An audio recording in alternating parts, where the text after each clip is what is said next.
Hujambo na habari za jioni hii mtazamaji wa TVE. Asante kwa kuendelea kufuatilia matangazo yetu. Leo ni Juni 21 katika mwaka huu 2025. Karibu kutoka chumba chetu cha habari. Nitakusomea habari za kitaifa na kimataifa. Mimi ni Scholastica Mazula. Ungana nami hadi tamati. Kifuatacho ndani ya TVE habari.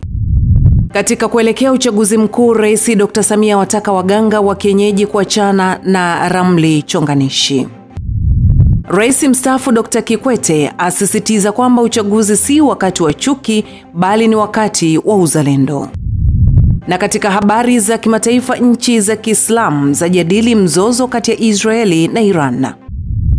Naam, mtazamaji, karibu na tuanzie huko jijini Mwanza ambako hii leo Rais wa Jamhuri ya Muungano wa Tanzania Dr. Samia Suluhu Hassan ameshiriki tamasha la utamaduni linalojulikana kama tamasha la Bulabo lililofanyika Bujora, ambalo hufanyika kanda ya Ziwa kila mwaka ifikapo mwezi wa 6. Tamasha hili limeanzishwa tangu mwaka 1968. Goodluck Msola anaeleza zaidi. Akizungumza katika uzinduzi wa tamasha hilo la Bulabo, Rais Dr. Samia, bali na kupongeza kamati ya maandalizi ya tamasha hilo, amesema serikali imeamua kuyakuza na kuyatumia matamasha kama hayo katika kudumisha mila, tamaduni na desturi za nchi. Amefafanua kuwa utamaduni ubeba na urithisha imani, tabia na maadili yanayofaa kutoka kizazi kimoja kwenye kizazi kingine, kwa akisisitiza Watanzania kutambua kuwa jukumu la kulinda utamaduni, mila na desturi ni la kila mmoja. Akizungumzia uchaguzi mkuu, Rais Dr. Samia amewataka viongozi wa kimila kuendelea kuhamasisha wananchi ili waweze kushiriki katika uchaguzi huo, huku akiwataka machifu kuendelea kuliombea taifa. Aidha, ametumia nafasi hiyo kuwataka waganga wa kimila kuacha ramli chonganishi. Niwaombe machifu wenzangu, watemi na viongozi wote wa kimila kuendelea kuliombea taifa letu. Tuendelee kuliombea taifa letu. Tunakwenda kwenye uchaguzi uwe wa amani. Watu waende wachaguane kwa amani, tumalize vizuri. Ombi langu hasa kwa ndugu zetu viongozi wa kimila, waganga wale wa kienyeji, ombi langu kipindi hiki wanaomba kupata nafasi mbalimbali watawatembelea, na wanapowatembelea niombe sana tusifanye ramli chonganishi, kwa sababu hizo ndizo zinazovunja amani kwenye uchaguzi. Kama anakuja na fungu, we kula fungu. Umemuona atashinda, mwambie utashinda. Umemuona hatashinda, mwambie baba we nenda tu, mambo mazuri. Kula pesa yako, nenda kalale. Lakini tusifanye ramli chonganishi, kwamba naona kama utashinda lakini kuna katibu wako huyu wa mkoa kama hakupendi hivi, kama tuende tufanye mambo kwa murua ili watu wote waende vizuri, tumalize uchaguzi vizuri. Awali akimkaribisha Rais Dr. Samia ama Chifu Angaya kuzungumza na wananchi, Waziri wa Habari, Utamaduni, Sanaa na Michezo Profesa Paramagamba Kabudi amesema tayari serikali imeandaa miongozo ambayo italinda utamaduni na maadili ya Mtanzania, ambao utasaidia pia kuonyesha namna ambavyo serikali inashirikiana na viongozi wa kimila, dini na jamii ili kuenzi na kulinda maadili ya jamii.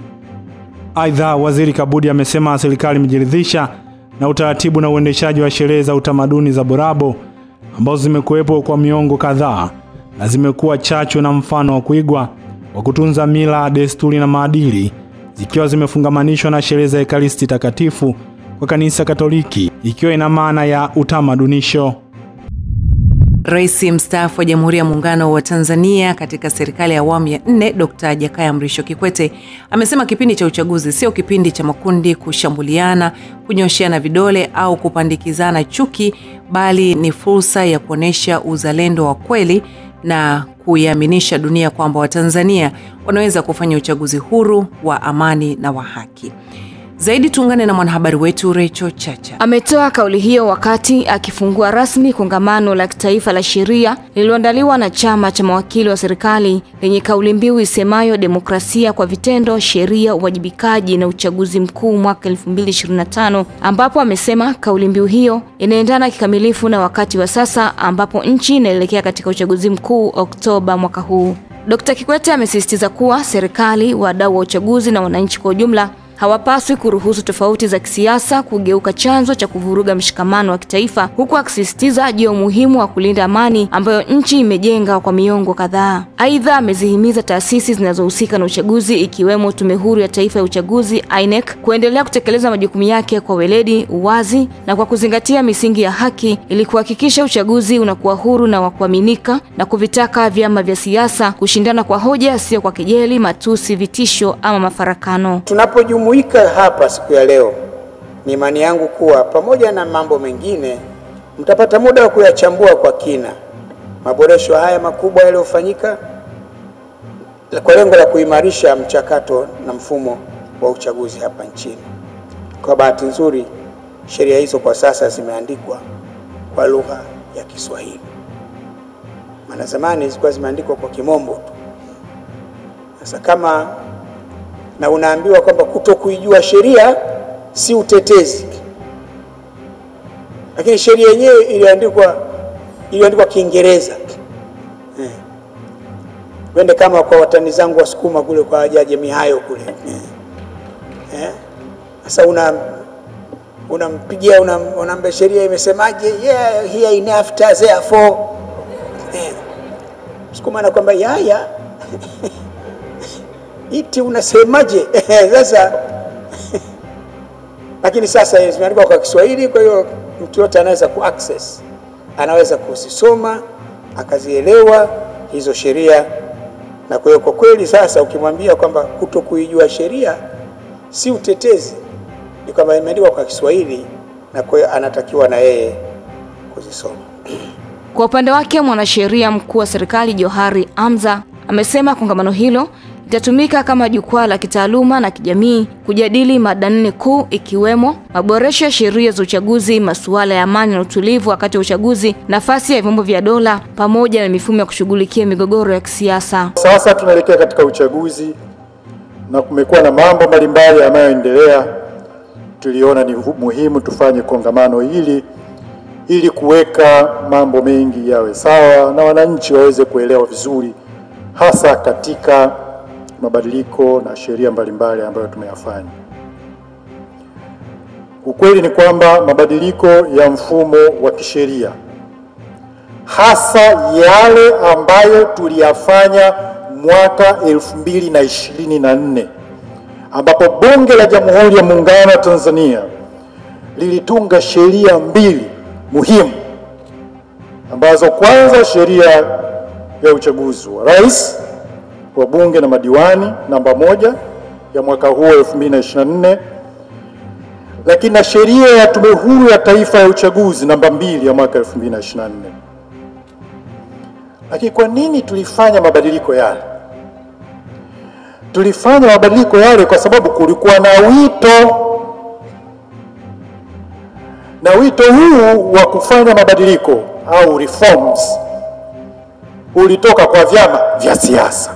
Kongamano hilo lenye washiriki takriban 4,000 limeelezwa kuwa sehemu muhimu ya maandalizi ya kitaifa kuelekea uchaguzi mkuu, likilenga kuimarisha misingi ya kidemokrasia, utawala wa sheria na ushiriki wa wananchi katika mchakato wa maamuzi. Shukrani sana Rachel Chacha na taarifa hiyo.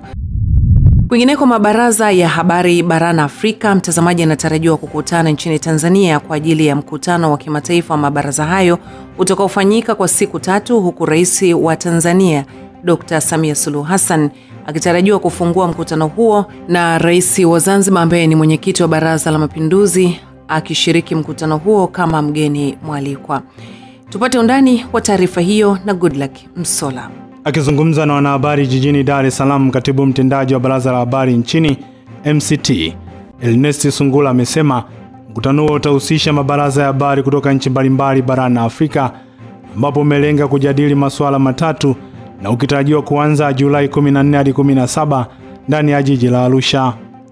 Aidha, Sungula amesema katika mkutano huo, pamoja na mijadala na mada mbalimbali ambazo zitajadiliwa, pia kutakuwa na maonesho ya vyombo vya habari sanjari na uzinduzi wa maadhimisho ya miaka 30 ya Baraza la Habari nchini Tanzania, huku akieleza mafanikio yaliyopatikana katika miaka 30 ya baraza hilo. Tangazia rasmi kwamba Tanzania itakuwa mwenyeji wa mkutano wa kimataifa wa mabaraza ya habari Afrika utakaofanyika kuanzia tarehe 14 hadi 17 ya mwezi Julai 2025. Mkutano huo utafanyika katika kituo cha kimataifa cha mikutano cha Arusha AICC. Mgeni rasmi aliyealikwa kufungua mkutano huo wa kimataifa ni Rais wa Jamhuri ya Muungano wa Tanzania Dr. Samia Suluhu Hassan.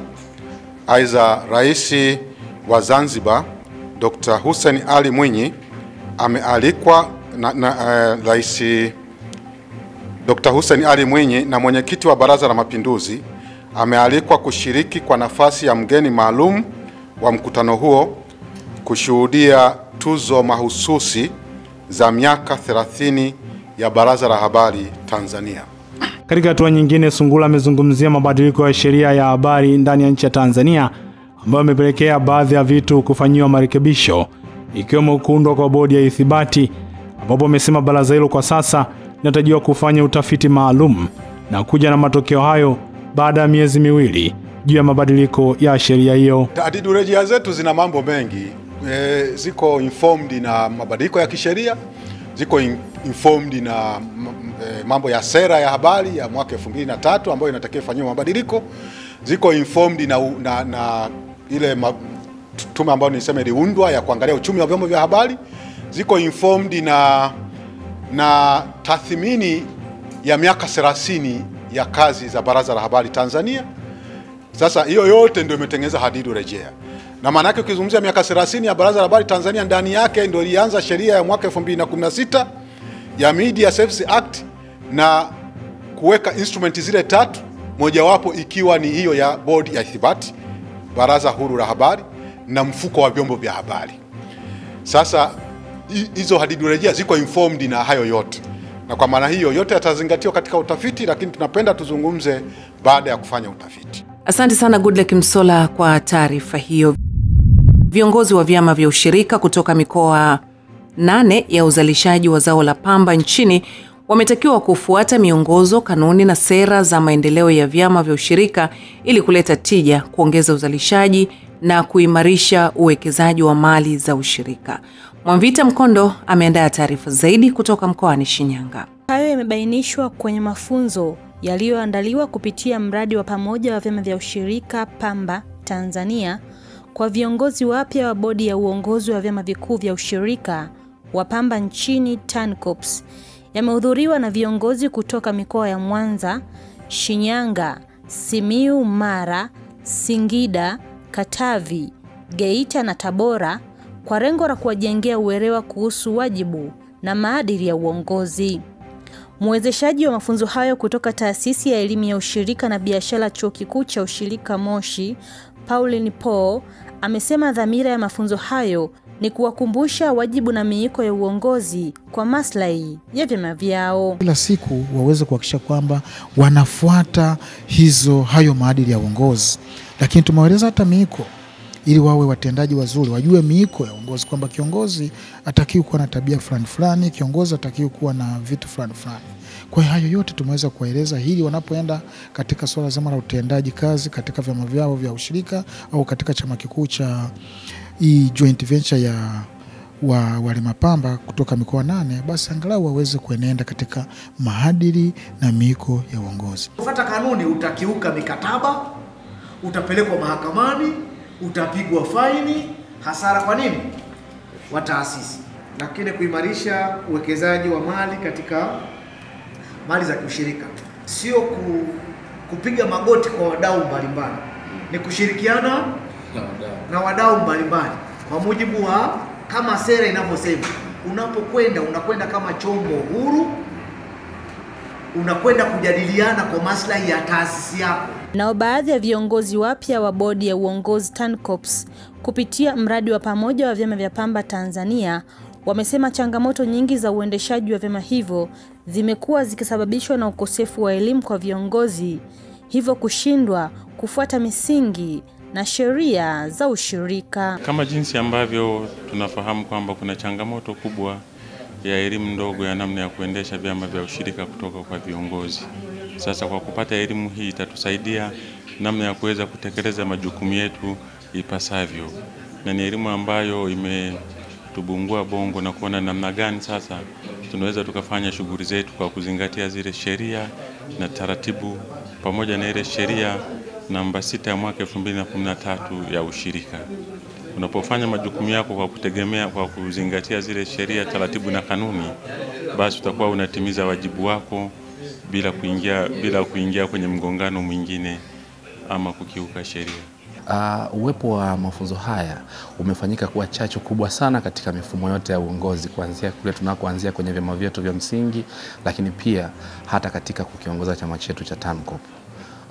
Kingine ambacho tumenufaika nacho ni namna mbalimbali za kuweza kutengeneza mahusiano na wadau wakubwa ambao ni wadau wa TANCOP yenyewe hii. Na kwa hiki tulichokipata kinafanyika kuwa chachu kubwa, kitatusaidia kutusogeza kutoka sehemu moja kwenda nyingine. Mafunzo hayo yanatajwa kuwa ni hatua muhimu katika kuleta mageuzi kwenye sekta ya ushirika wa pamba nchini, ikiwa ni sehemu ya juhudi za kuhakikisha wakulima wananufaika ipasavyo na zao hilo kupitia usimamizi bora wa vyama vyao. Shukran sana Mwamvita na taarifa hiyo kutoka Shinyanga.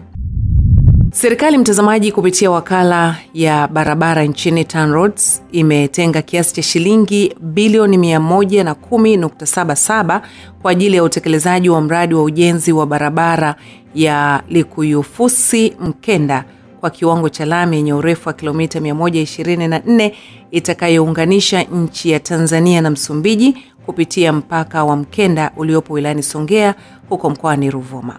Taarifa na mwanahabari wetu Innocent Horomo kutoka Ruvuma. Akitoa taarifa ya utekelezaji wa mradi katika hafla ya kutambulisha mradi huo kwa wananchi iliyofanyika katika kijiji cha Lipaya kilichopo halmashauri ya wilaya ya Songea mkoani Ruvuma, kaimu wa TANROADS mkoa wa Ruvuma Mhandisi Ferdinand Mdoe amesema mradi huo unatekelezwa kwa kutumia fedha za mapato ya ndani ya nchi na utatekelezwa kwa kipindi cha miezi 27. Utahusisha awamu mbili, ambapo awamu ya kwanza utahusisha ujenzi wa kilomita 60 kutoka Likuyufusi mpaka Mkayu. Aidha amesema wananchi 851 waliopisha mradi huo wanatarajiwa kulipwa fidia kiasi cha shilingi bilioni 5.195 kabla ya kuanza kutekelezwa kwa mradi. Utekelezaji wa mradi wetu wa Likuyufusi Mkenda, mradi wa ujenzi kwa awamu ya kwanza utahusisha kilomita 60 kutoka Likuyufusi hadi Mkayukayu, na mkataba wa utekelezaji wa mradi huu ulitiwa saini tarehe 10 mwezi wa 6 2025. Mkandarasi atakayetekeleza mradi huu ni China First Highway Engineering Company Limited. Gharama ya mradi ikiwa ni bilioni 110.77. Mfadhili ni serikali ya Jamhuri ya Muungano kwa 100%, na mradi huu tutautekeleza ndani ya miezi 27 ikijumuisha miezi 3 ya maandalizi. Kwa upande wake mbunge wa jimbo la Peramiho ambaye pia ni waziri wa afya Jenista Mhagama amesema utekelezaji wa mradi huo ni utekelezaji wa ilani ya Chama cha Mapinduzi ya mwaka 2020. Amesema mradi huo utaenda kufungua fursa za kiuchumi kwa wananchi wa Tanzania na Msumbiji na kuongeza uchumi wa wananchi na taifa kwa ujumla. Itakuwa inafungua uchumi wa makaa ya mawe yanayotokea njia ya Muguru. Muda mfupi ujao tutakuja kukabidhiana mradi mkubwa mwingine wa ujenzi wa kiwanda cha sukari. Sukari, miwa itapita kwenye barabara hii. Tunaendelea kufungua umuhimu wa barabara yetu. Bidhaa nyingi zinazohitajika na wenzetu wa Msumbiji zinatoka Tanzania. Kwa hiyo biashara itakuwa nzuri. Tutaongeza mapato ya taifa. Kama leo tu mapato yanaenda mpaka bilioni 1 na kitu, tunao uhakika wa kukusanya mapato mengi pale. katika barabara fupi kwenda Afrika Kusini itakuwa ni hii hapa. Sasa itapunguza karibu kilomita 500. Kiuchumi hizo ni kilomita nyingi. Kwa hiyo tutakuwa na wageni wengi sana hapa. Ikikamilika hii, tutakuwa na wageni wengi. Kwa hiyo maisha yetu yatakuwa mazuri zaidi kwa sababu wataleta fedha. Na niwaombe sasa na ninyi kwa hela hizi tunazouza mahindi yetu, moja ya mambo ya kufanya kununua kiwanja pale Mkenda. Pale mkijenga hata gesti, pale mkijenga hata maduka, watu watakodi pale. Wakizungumza na TVE Habari, wananchi wanufaika wa mradi huo wamesema kukamilika kwa mradi huo kutaenda kuwarahisishia usafirishaji wa mazao kwa bei nafuu na kuwainua kiuchumi. Mimi nashukuru sana kwa ukarabati kwa kutengeneza kwa barabara hii hapa, yani kwa kifuko tulikuwa tunateseka sana. Na ikishakamilika tutakuwa na fursa kubwa sana kwenye kilimo, kwenye mazao yetu kuuza vizuri. Kamilika kwa hii barabara tutakuwa tunasafirisha mazao yetu kwa vizuri, tutakuwa tumekamilika mipango yetu ya biashara ya kilimo. Shukrani sana Innocent na taarifa hiyo kutoka mkoani Ruvuma. Mtazamaji, hii ni TVE, unaangalia TVE Habari, tukiwa bado tunaziangazia habari za kitaifa. Katibu utawala wa mkoa wa Kilimanjaro Yusuf Mzoa amemtaka mkurugenzi wa halmashauri ya wilaya ya Mwanga kuhakikisha kwamba kabla ya kumalizika kwa mwaka wa fedha, halmashauri hiyo basi iwe imekusanya mapato ya ndani kwa 100%. Mwanahabari wetu Fina Limo kutoka mkoani Kilimanjaro ana taarifa zaidi. Ameyasema hayo wakati wa baraza maalum la madiwani kujadili hoja mapendekezo ya mdhibiti na mkaguzi mkuu wa hesabu za serikali CAG, ambapo amesema ukusanyaji mzuri wa mapato ya ndani ni chachu ya utekelezaji wa miradi ya maendeleo kama vile ujenzi wa barabara, shule, miundombinu ya afya na maji. Amesema halmashauri zote mkoa wa Kilimanjaro zimefikia lengo isipokuwa halmashauri ya Mwanga ambayo iko katika 94% ya ukusanyaji wa mapato, na kwamba wanatakiwa kubuni vyanzo vipya ili waweze kufikia malengo kabla ya mwaka wa fedha kuisha. Kutokana na makusanyo ya mapato, takwimu zetu mpaka sasa hivi zinaonyesha kwamba bado hajafikia 100%. Kama niko sahihi, nafikiri tuko kwenye 93, 94. Sasa hili, ndugu yangu mkurugenzi, lazima upambane na timu yako ya wataalamu. Tupambane tufikie 100%. Hizi asilimia chache zilizobaki, tunabudi tupambane tuhakikishe kwamba tunafikia 100% kabla ya mwaka huu wa fedha hujafikia mwisho, tunapobakia siku chache tu. Kwa hiyo tupambane tuhakikishe kwamba tunafikisha 100%, na ikibidi tuweze tuvuke lengo la 100%, kwa sababu Waswahili wanasema hakuna ziada mbaya. Kwa hiyo tuongeze nguvu, tuongeze kasi. Tumepita katika halmashauri karibu zote, mpaka sasa hivi halmashauri zote sasa hivi zimefikia 100% makusanyo. Kwa hiyo tumebakiza tu hapa Mwanga. Mkurugenzi mtendaji wa halmashauri ya wilaya ya Mwanga Zahara Msangi amesema tayari wameweka mikakati ya kuhakikisha vijiji ambavyo havikufikia malengo ya mapato vinashughulikiwa ipasavyo. Tumeshajipanga vizuri kwamba kila siku asubuhi na jioni tunafanya vikao, lakini pia timu zinatoka kwenda kufuatilia mapato. Tuna madeni mengi katika service levy ambayo tunaendelea kufuatilia, lakini tuna fedha ambazo pia huwa zinapita kwenye vituo na kwenye vijiji ambapo bado hatujazivuta kwenye mfumo wa kazi. Kwa hiyo tutakapoenda kuzivuta tunahakikisha kwamba tutaweza kufika 100%. Naye mkuu wa wilaya ya Mwanga Mwanamisi Mkunda amesema kamati ya ulinzi na usalama ya wilaya kwa kushirikiana na ofisi ya mkurugenzi watahakikisha hoja zote zilizosalia kutoka kwa CAG zinashughulikiwa kwa haraka ili kufikia malengo ya ukusanyaji wa mapato. Tumepanga na kusaidiana na wataalamu namna bora zaidi ya kuhakikisha fedha hizi zinarejeshwa ili zirudi kwenye mzunguko, watu wengine waweze. Kwa hiyo tuna uhakika hoja hizi 5 kwa namna ambavyo zimefanywa kazi na mikakati ambayo tumejiwekea, basi hoja hizi na yenyewe pia zitakamilika usafiri wa muda sio mrefu. Shukrani sana Fina Limo na taarifa hiyo.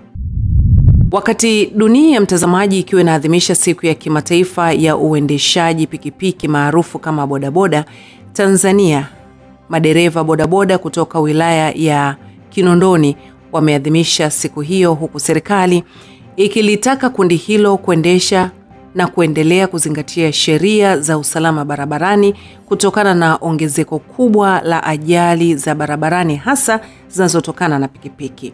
Goodluck Msola ameandaa taarifa zaidi. Akizungumza katika maadhimisho hayo jijini Dar es Salaam, mkuu wa wilaya ya Kinondoni Saadi Mtambule amesema kwa sasa kumekuwa na ongezeko la majeruhi wa ajali katika hospitali mbalimbali ikiwemo hospitali ya taifa Muhimbili. Hivyo ni muhimu kwa kundi hilo likazingatia sheria za usalama barabarani kama vile kuvaa kofia ngumu, kutopita katika taa nyekundu, pamoja na kutobeba mtu zaidi ya mmoja. Nilitembelea siku moja hapo kama wiki mbili hivi hospitali yetu ya Muhimbili, hasa kitengo kile cha Moi. Ukienda Moi, kwa kweli ukitoka pale, kama wewe ulikuwa hutii sheria za usalama barabarani pasipo shuruti, yani ukitoka pale lazima utii.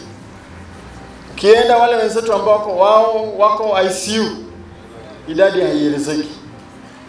Wale ambao wako sasa wanaendelea na matibabu, vingine viungo vimeondoka, wengine wana majeraha makubwa, idadi hiyo ni kubwa.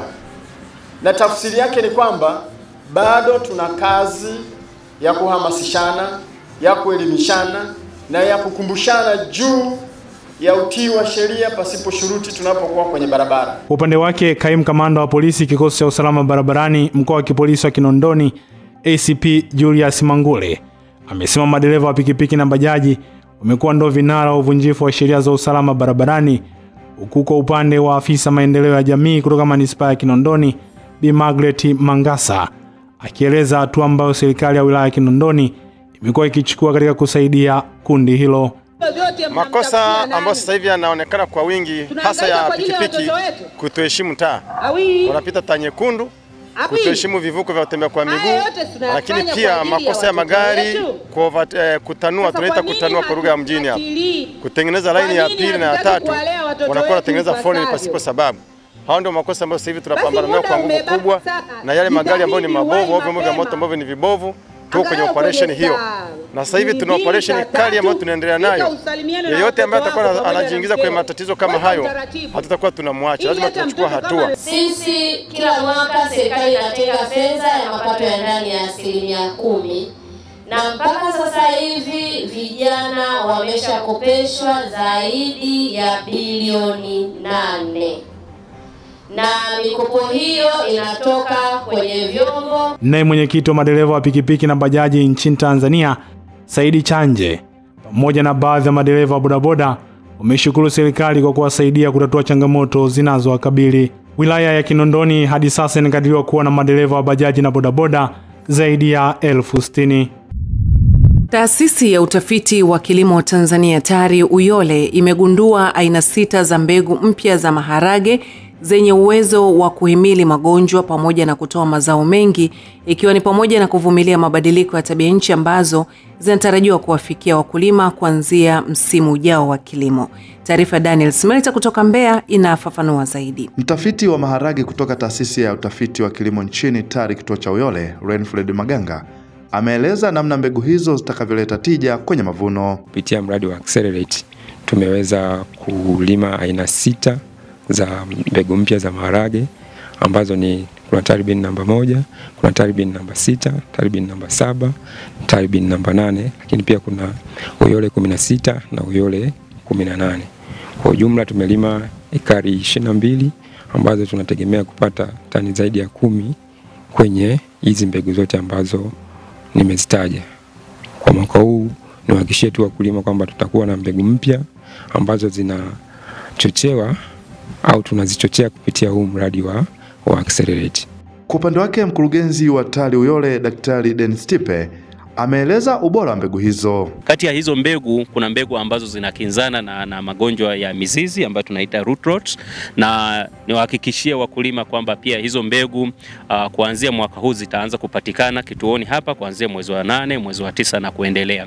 Kadiri tunavyoendelea kufanya utafiti pia tunazidi kufanya maendeleo katika kutatua matatizo ya magonjwa. Kwa hiyo sio magonjwa ya maharage tu, magonjwa mengine ya ngano, magonjwa ya alizeti na mazao mengine. Kwa hiyo kuna mbegu karibia aina 6 za maharage ambazo zimesajiliwa.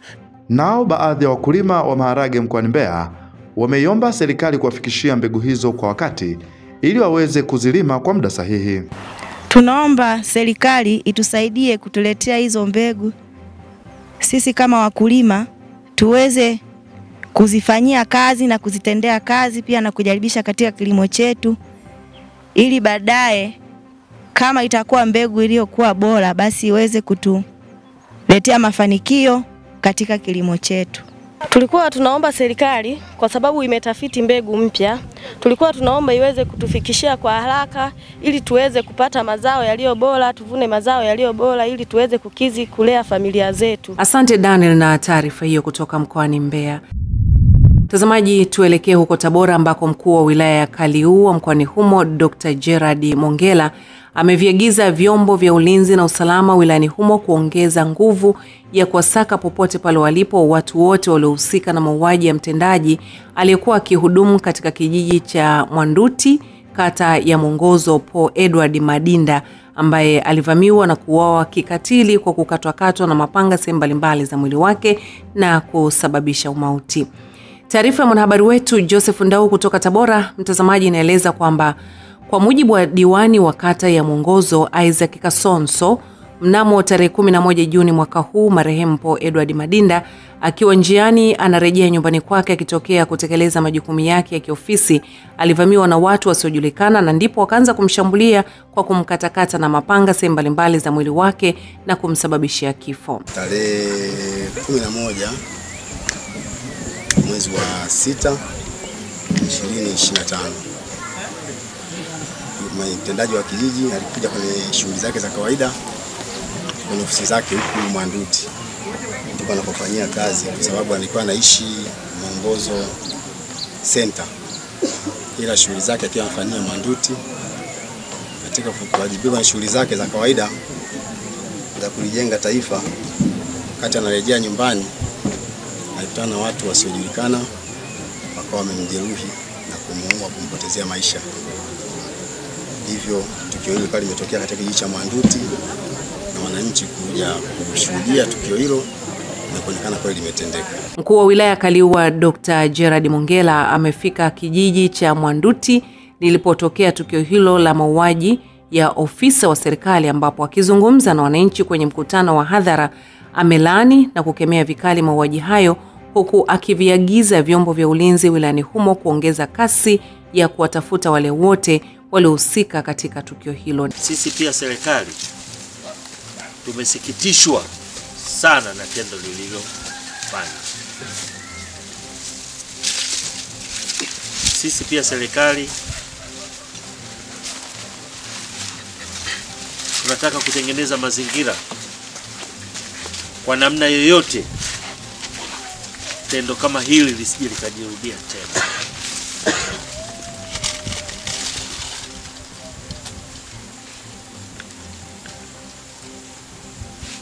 Sijui kwa nini tukiwatazama kwenye mkutano kama huu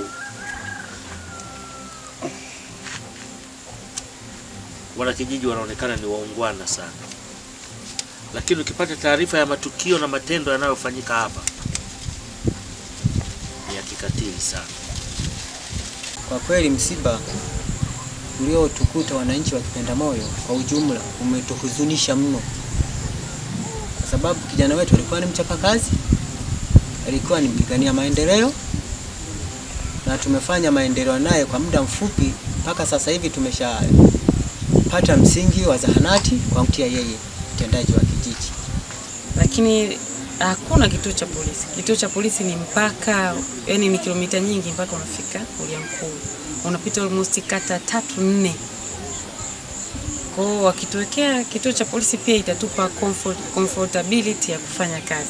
Kiukweli watumishi hawako comfortable kabisa, wana wasiwasi mwingi sana. Ni taarifa hiyo ya mwanahabari wetu Joseph Ndau kutoka mkoani Tabora. Imeelezwa kwamba wanafunzi ni sehemu ya jamii inayokuzwa kwa ajili ya taifa lijalo. Hivyo kumekuwa na sintofahamu ya wanafunzi kutoshiriki masuala mbalimbali ya kijamii yanapotokea.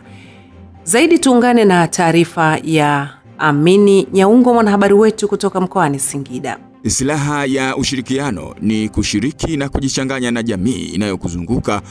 Baada ya kuona hayo, ndipo tukawatafuta wanafunzi watuambie namna gani wanashiriki shughuli mbalimbali za kijamii, ambapo wanafunzi wa chuo cha uhasibu mkoani Singida wametoa maoni yao juu ya hili. Sisi kama wanafunzi wa chuo cha TIA campus ya Singida tumekuwa tukishiriki katika matukio mbalimbali na jamii, ikiwa ni pamoja na matukio ya kimaendeleo.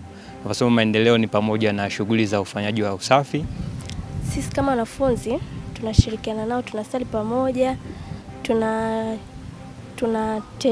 yani kuna muda tunakuwa tunajumuika nao kutembelea mashirika yale ya watoto yatima.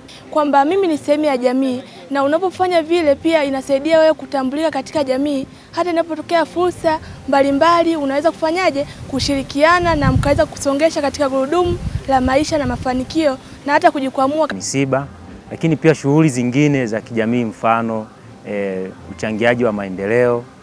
Kuna sehemu tunashiriki pia kufyatua tufali. Na sisi pia tunashiriki kwenye mambo ya kijamii, kama kuna msiba, wenzetu wamepatwa na msiba, tunaenda kuwafariji kwa njia ya uimbaji.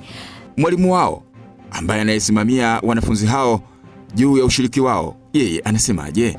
Lakini zinapotokea changamoto hizi au inapotokea harusi au inapotokea uhitaji wao wa kushiriki katika misiba na matukio kama hayo, basi sasa tunaamua sisi kama taasisi kuwapa shifti mbalimbali ambazo watakuwa wanaingia, wengine wakiwa darasani, basi wengine watahudhuria katika msiba au harusi. Jamii inayoishi nao wanafunzi hao nao pia wanao maoni yao juu ya ushiriki wao katika masuala mbalimbali ya kijamii. Hali ya ushiriki kwa kweli, baadhi wanajisikia kushiriki kikamilifu bila tatizo.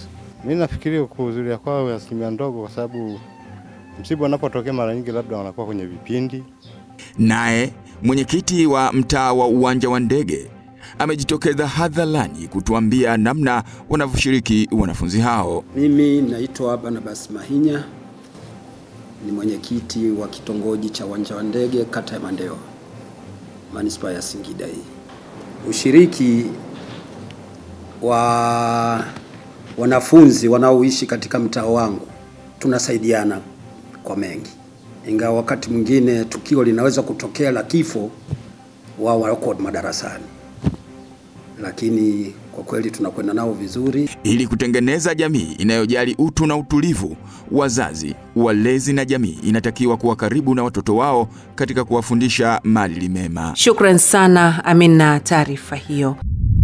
Huko mkoani Geita, mtazamaji, baraza la madiwani wa halmashauri ya wilaya Geita limefanikiwa kwa kiasi kikubwa kuongeza mapato ya ndani kutoka vyanzo vyake hadi kufikia zaidi ya shilingi bilioni 10 katika kipindi cha miaka mitano, ongezeko linalokadiriwa kuwa 120.62. Taarifa na Joel Maduka kutoka Geita. Taarifa hiyo imetolewa na mkurugenzi mtendaji wa halmashauri hiyo Karia Rajabu Magalo wakati wa mkutano maalum wa kuhitimisha baraza la madiwani kwa kipindi cha miaka mitano. Magalo amesema mafanikio hayo ni matokeo ya usimamizi thabiti wa rasilimali pamoja na mshikamano wa viongozi na watendaji wa halmashauri hiyo. Aidha, miradi ya maendeleo yenye thamani ya zaidi ya shilingi bilioni 56 imetekelezwa katika kipindi hicho, ikihusisha fedha za ndani pamoja na michango ya wadau wa maendeleo. Kwa sasa hadi leo mnapoondoka,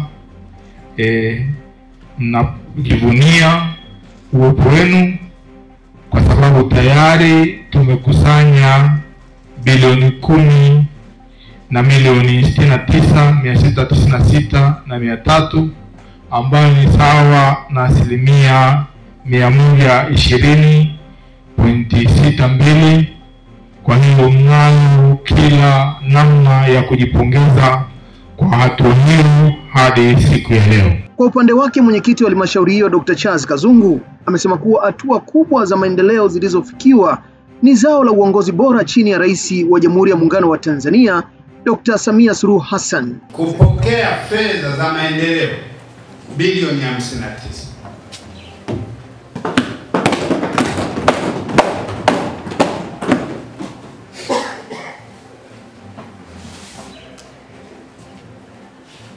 amefanya kazi kubwa kwenye halmashauri yetu, kwenye mkoa wetu, lakini kwenye nchi yetu ya Tanzania.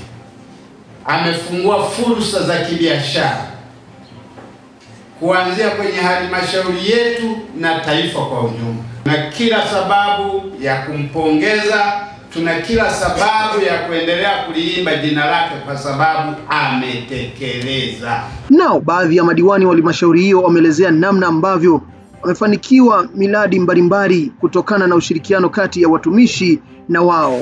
Tutakaporudi tunakuja tufanye kazi vizuri zaidi. Nachoomba tu miradi ambayo mpaka sasa baada ya kutoka hapo mkurugenzi na timu yako muifanyie kazi.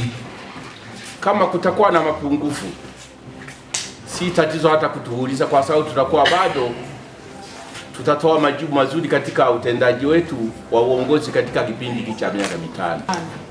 Mheshimiwa Mwenyekiti, tunakushukuru kwa ushirikiano sana pamoja na meza yako kuu. Umetujali sisi waheshimiwa madiwani katika kutupambania miradi, ni kila sehemu umepeleka.